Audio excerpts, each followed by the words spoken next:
অগ্নিকা, আসল নাম নিহারিকা সেন, ছোটবেলা থেকেই খুব সাধারণ জীবন যাপন করছিল।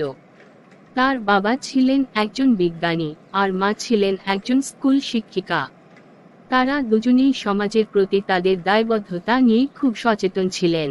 কিন্তু একদিন এক ভয়াবহ দুর্ঘটনায় তাদের পরিবারের সবকিছু পাল্টে যায়। একটি জ্বলন্ত ভবনে আটকে পড়ে তার বাবা মা আগুনের শিকার হন, আর নিহারিকা কোনোমতে বেঁচে যায়। এই মর্মান্তিক ঘটনাটি তাকে মানসিকভাবে দুর্বল করে দেয়। কিন্তু তারপর থেকে নিহারিকা আগুনকে ভয় না পেয়ে বরং আগুনের রহস্যময়ী শক্তির প্রতি এক অনন্য আকর্ষণ অনুভব করতে শুরু করে। একদিন যখন নিহারিকা একটি গবেষণা কেন্দ্র ভ্রমণ করছিল, তখন সেখানে একটি ভয়ঙ্কর বিস্ফোরণ ঘটে। বিস্ফোরণের মধ্যে থাকা বিশেষ এক ধরনের আগুনের কণা তার শরীরে প্রবেশ করে। এর ফলে তার মধ্যে এক অদ্ভুত ক্ষমতা জন্মায়। সে আগুনকে নিয়ন্ত্রণ করতে এবং তা থেকে নিজেকে পুনর্নবীকরণ করতে সক্ষম হয়। প্রথমে সে নিজেই বিশ্বাস করতে পারেনি, কিন্তু ধীরে ধীরে নিজের ক্ষমতার প্রতি নিয়ন্ত্রণ অর্জন করে। তার ক্ষমতা পাওয়ার পর থেকেই নিহারিকা দুটি জীবনের মাঝে দ্বিধাগ্রস্ত হয়ে পড়ে।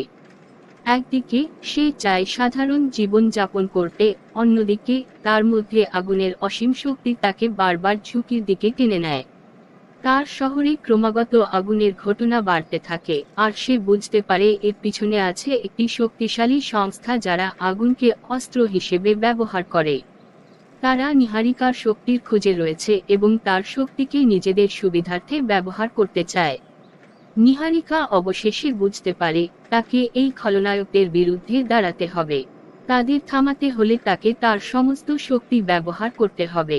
সে অগ্নিকা নামে পরিচিত হয়ে ওঠে এবং ধীরে ধীরে নিজের সুপারহিরো পরিচয় গড়ে তোলে।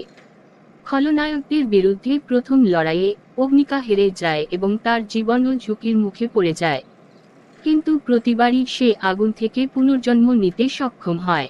খলনায়করা একটি অত্যন্ত বিপজ্জনক পরিকল্পনা গ্রহণ করে, যা পুরো শহরকে ধ্বংস করতে সক্ষম। অগ্নিকা যখন তাদের পরিকল্পনা জানতে পারে, তখন সে নিজের সীমাবদ্ধতাকে অতিক্রম করে আরও শক্তিশালী হয়ে ওঠে। এই মুহূর্তে গল্পটি চরম উত্তেজনার পর্যায়ে পৌঁছায়, যেখানে অগ্নিকা তার নিজের আত্মত্যাগের মাধ্যমে শহরটিকে রক্ষা করার জন্য প্রস্তুত হয়।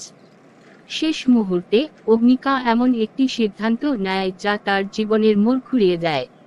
সে খলনায়কদের পরিকল্পনা নষ্ট করে দেয়, কিন্তু তার নিজের ক্ষমতা সম্পূর্ণভাবে হারিয়ে ফেলে। সে বুঝতে পারে যে তার জীবনের আসল মূল্য শুধু সুপারহিরো ক্ষমতার মধ্যে নয়, বরং সাহস, দায়িত্ব এবং ভালোবাসার মধ্যেই নিহিত। অগ্নিকা ক্ষমতা হারানোর পরেও তার লড়াই চালিয়ে যেতে প্রস্তুত।